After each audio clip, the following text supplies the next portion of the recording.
Sandy Sanchez, how long did you F it? Thank you for spelling it that way. Thank you, Sandy. I think I answered. Yeah. So once a week, 36 hours. Sometimes longer, sometimes 40, sometimes 40, 42, sometimes 48, but I target 36. I started with 18 hours. Okay, one meal for 21. That's amazing. Yeah, it worked. Like, as long as the effing, as long as the effing plan that you follow is something that you can actually follow and you're not like gritting your teeth or like struggling or, yeah, because the consistency is what, like, what does it matter if you do it like once or twice and then you fall off, right? So it's about the consistency. It's about choosing something that you can do regularly so that your progress becomes permanent, right? Yeah. So that's amazing, Emma. 20 pounds is a lot. I think I answered that question. I don't even get a thank you so much or nothing. Cheryl, are you responding to when I was sharing about being depleted on behalf of other people? Yeah. It's amazing because let me tell you something. Even with being appreciated, right? And we all do this, okay? So I don't want to say this and then you're like, oh, I'm not like that. Yes, you are like that because it's a human thing, okay? Human beings adapt. It doesn't matter what it is. It doesn't matter what it is. Human beings adapt, right? We adapt to like shitty things. We adapt to really good things, right? We adapt to shitty things to the point where at first it might have like had like a very negative, but at some point, and we see this all the time, abusive situations, right? Like we just have a way of adjusting because it's all about survival. Like the human species, it's all about survival. So we will adjust. Even to good things, we adjust. So initially, someone may be very appreciative, right? Because they're not used to that treatment. They're not used to the behavior. They're not used to the benefit. They're not used to the outflow that they're getting from you, right? So there's appreciation. But I promise you, at some point, they're going to take it for granted. It's not that they're bad people. It's human. It's human. We all do it. Unless you are incredibly self-aware and you're doing a ton of mental health work, you will start to take something good that you're constantly getting for granted. It's a human thing. And when I understood this, I stopped judging people. I used to carry so much judgment, so much anger, so much angst, because I felt like, oh, you're doing this on purpose. Okay, we all do it. It's a human thing. It's only those of us that are more enlightened, more self-aware. We've done a lot of mental work. We've done a lot of shadow work that we are able to practice appreciation, right? You can get to a place in your life where you practice being appreciative. And so there isn't really that dip in appreciation or in thankfulness when it comes to you, but it's not automatic. That is something that people work at and work at very hard to become that way. The basic human being is going to start taking your outflow for granted. And the basic human being is probably going to cross over to entitlement. They're going to start feeling entitled to what previously they were appreciative of. It's a human thing. And when you realize that for real, it takes away the judgment, it takes away the anger. You now realize that, oh, it's up to me to set up appropriate boundaries so that this human tendency no longer affects me. You see what I did there? See what I did there? Because we get so caught up in like, oh, they know what they're doing. Oh, F them, and you don't realize that like, no, it's a human thing. Now, that's not to minimize the negative effect of it, right? That's not to minimize the way it impacted you, right? But for me, what helped me overcome was taking that element of accusing. Oh, you are deliberately treating me this way. Yes, they're treating you that way, but it's human. It's human. It's just a human thing. Yeah. Does that make sense? I hope it does. Yeah. Okay. What is healthy? So H says, what is a healthy weight to lose weekly? You will get so many opinions on this. I think the prevailing wisdom is 1 to 2 pounds a week. I don't know what it is in kilograms, but that's 1 to 2 pounds. I think that's the prevailing, like that's the most like prevailing thing. Now you do have people, in my case, it wasn't consistent 1 to 2 pounds a week. So there were some weeks I would lose 4 or 5 pounds, and a couple weeks I lose nothing. Then, I would lose three, and then I would lose nothing. Then I would lose one, then I would lose nothing. Then I would gain two, then I would lose three, then I would lose nothing. So it really was like, kind of like that jagged line. But when you zoom out, there was a slope down, right? So like if you zoom all the way out, then yes, you see that slope down. But if you zoomed in, there were some times it was like, okay, what's going on? Yeah. So I think even when you're talking about how much to lose every week, you don't actually control that. You don't control like what your body is going to release. The only thing you control is what you're doing. The only thing you control is your protocol. The only thing you control is your practice, your behavior. You don't control how your body is going to choose to release whatever it wants to release. If you are here tonight, thank you for coming. This is my live. Hi, I am Arit with Lose Weight with Arit. I created this account to share my journey, losing over 150 pounds in my 40s as a mother, as a busy professional. And I just wanted to represent this process in a context that's very busy. So this isn't my full-time job. I'm not an influencer. I'm not doing this, I have like a whole ass life outside of all of this. But I wanted to share my journey because I wanted to represent for women who have been obese for much of their lives and are beginning to feel like, am I ever going to be able to get it together? Yes, you can. Yes, you can. And this account is about supporting you in getting it together and getting snatched so you can enjoy the rest of your fabulous life, right? Yeah.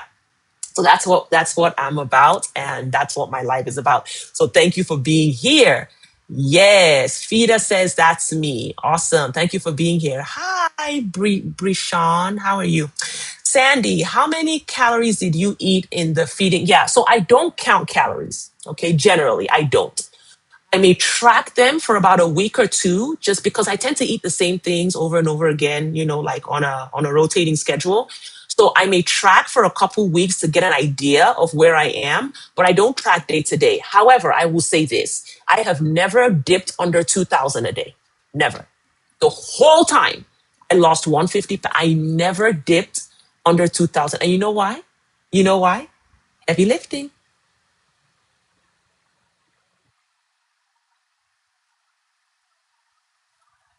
That's why I ate. I eat. I still eat. I never dipped under 2,000 a day. Never. If I did, it was like 1,900 or like 19 something. It was a slight dip, and I went right back the next day. And that's even factoring the effing, like that's even factoring in effing, right? So on average, I was always over 2,000 calories a day, sometimes as high as 2,500. The reason why I still kept losing and I'm maintaining now is because of this right here in the middle, heavy lifting. That's it. Because I have muscle, baby. Okay. Muscle. I was leg pressing 100 pounds. Now I'm leg pressing 350. You don't get from pressing 100 pounds to 350 without muscle. You don't. You don't. Like the reason why I have progressed that much is because I have added muscle, baby. And the muscles I had before are strong right now. Yes. They were weak before. Now they're strong.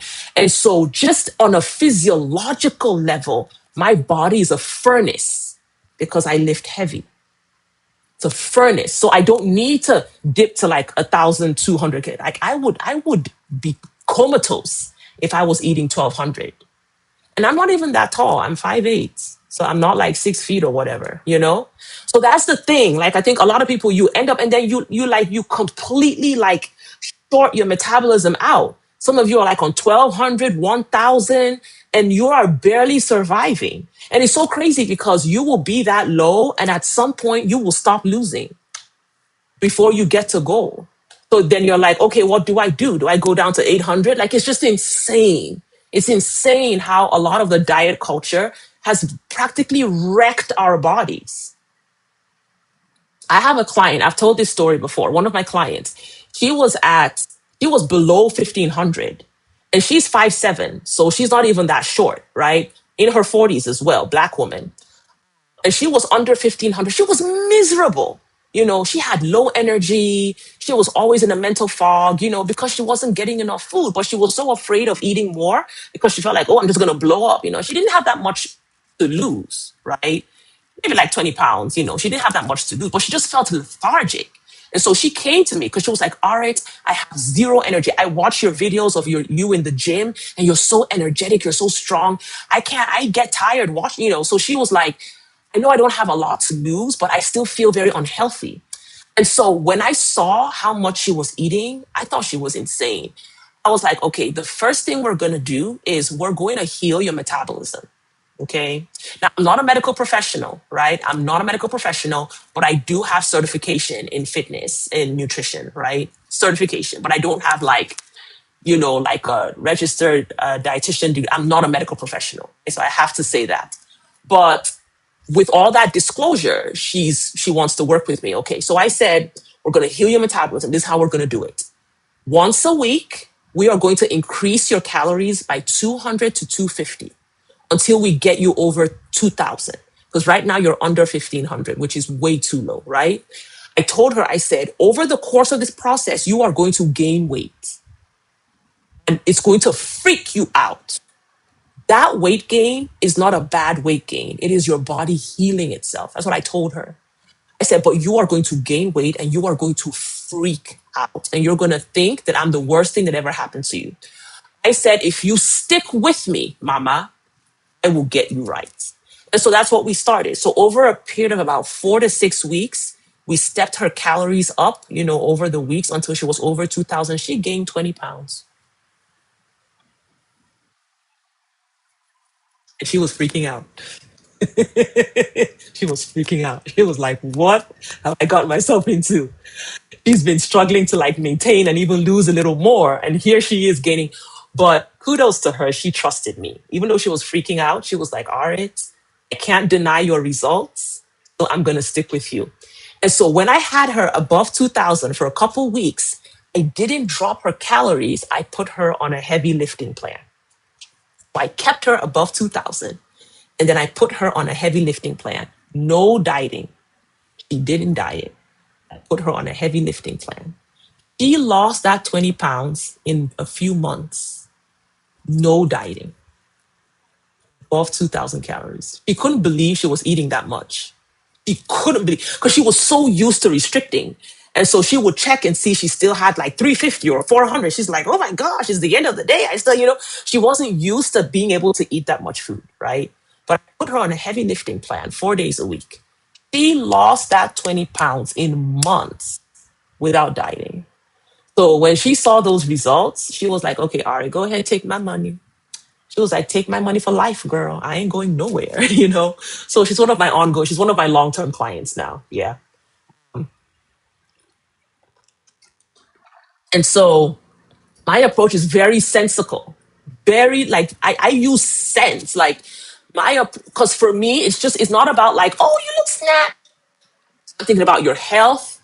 I'm thinking about your longevity. I'm thinking about the ease of your life. What's the point being this size when you used to be this size when you're miserable here? Even though I was achy, I was inflamed, but I was happy. I was happy. Hey, Kere. Hey, darling. Thank you, my love. I was happy here. I could eat ice cream. I could eat candy. I could eat pizza. So there was a certain level of happiness that I had here, even though I was miserable as well, right? All the inflammation, everything. If I could get from here to here, but I couldn't eat, I would be miserable. So that's my approach. My approach is, yes, I know aesthetically where you want to be, but let's build it on a healthy foundation so that after you get here, you are not miserable. You are not so restrictive that you don't enjoy your life anymore, right? And so that's my approach. And a lot of times we have to go back